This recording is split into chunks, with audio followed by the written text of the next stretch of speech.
This is Ryan Elliott for Boxing Social in association with Betfred. We're in Liverpool today, joined by Eddie Hearn for the fourth time in a week. Eddie, Smith-Fowler here, huge bill. Talk to me about October 9th.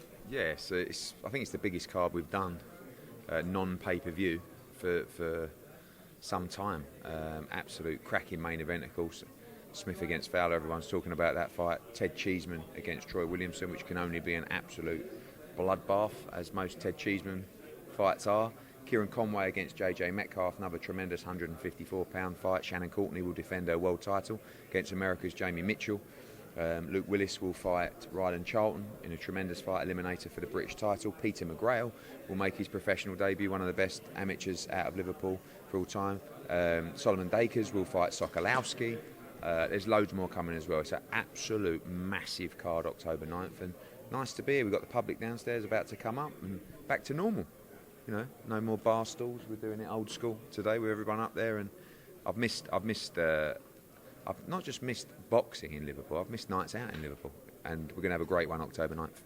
Start with the main event, Smith-Fowler. When this fight was first sort of discussed with Liam Smith, he even admitted on our channel he was a little bit taken aback and a bit insulted that he was being put together with Anthony Fowler.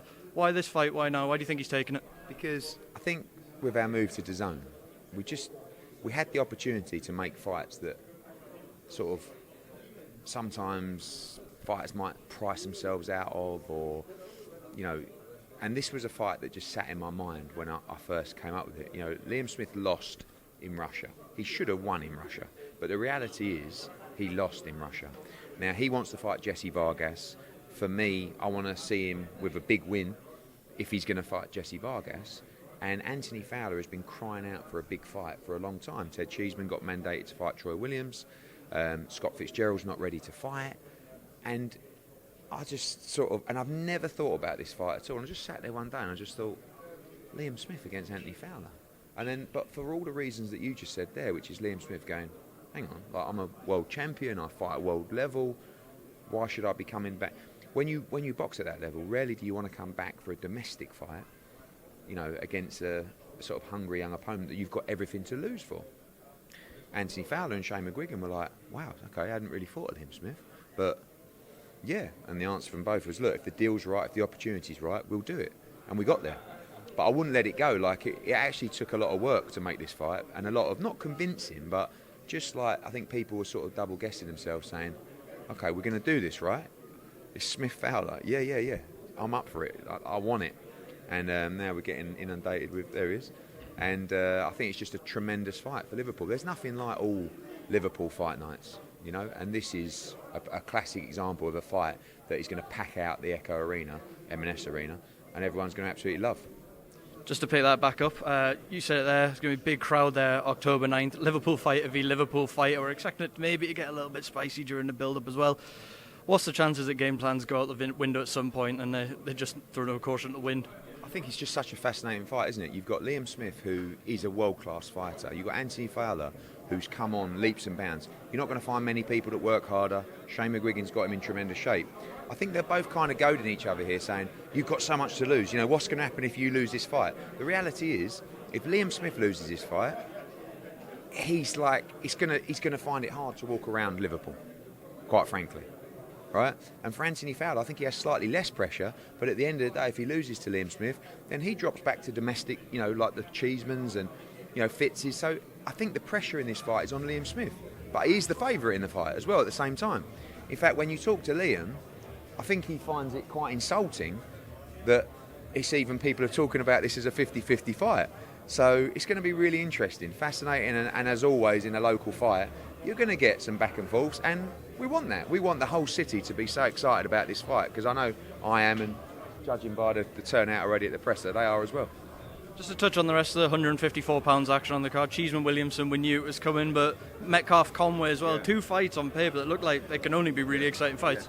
Yeah. That, again, a good example of the kind of fight where, you know, when you sit with a card and a budget where both those guys go, look, you know, they're both coming off losses, right? So what do they want? They want a nice, easy comeback fight. I've got a better idea. What if we give you a great offer? Why don't you fight each other? And both went, yeah, fuck it. And they done it. I've got to stop swearing. I keep getting told off. Yeah. Anyway, and that's a good example of another one that gets made. You know, 3 brilliant 154-pound fights. And that's a must-win for both if they want to be in the mix with the others. That's one on Cheeseman Williamson. Not only is the British title on the line, but I think they're both IBF ranked as well. How much of an extra incentive is that, knowing that they could easily bump right up them rankings? I think the winner of this fight will move into a final eliminator for the IBF world title, because like you said, I think Ted's have to get them 5th and what's the 9 or something. I think they're both top 10. So I believe the winner of this fight will move into a mandatory position or to fight for a mandatory position. Ted's just, I think more people should appreciate Ted Cheeseman, quite frankly. Like, you love to see great fights, right? You love to see wars. When is he not in a good fight? So the Williamson fight is a tremendous fight, and like you said, has bigger spoils. I mean, the winner could fight the winner of Smith-Fowler in another huge domestic fight. So yeah, I think it's another great fight for the card. Sol Daker's in there with Kamil Sokolowski. Kamil Sokolowski, someone that's definitely going to make him think. How beneficial is that so early on in his career? Listen, he wanted that fight for his debut and Sam Jones, and I said, look, and actually Sokolowski wasn't available, and I think it's worked for the best. This is a really tough fight.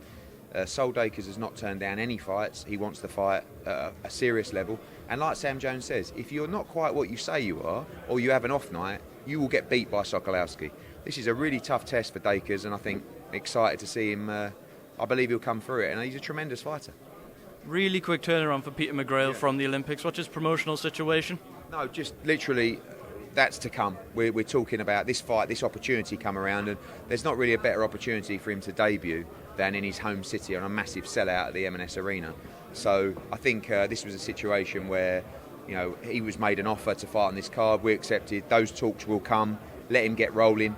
You know, he didn't medal, but so the plan, I think, is to get out as quickly as possible, because maybe those that medal will go on a little road show for a couple of months. So he wants to get started. He's actually got COVID at the moment, so he's not here today. He's fine, and he'll start camp, and he'll be ready for a massive debut in front of, like I said, 9,000 at the I keep saying the Echo, but the M&S, and be a great start for his professional career. Is there a chance we see David Price back? No, I don't think so. I think I'm not sure Price will fight again, but I'm sure he'll make an announcement in the future.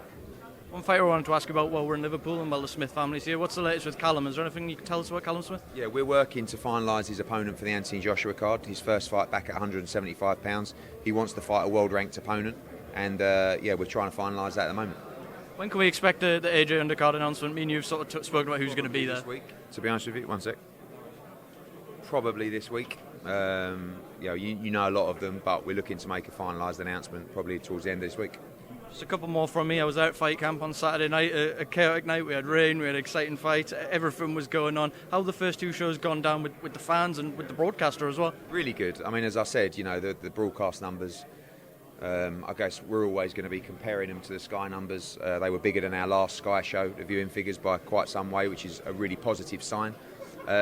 Loads of entertainment, the production was great. We're 2 shows in, you know, and to be honest with you, the opportunity for people to be negative is always there, but at the moment more so than ever with our move, and it's been so positive.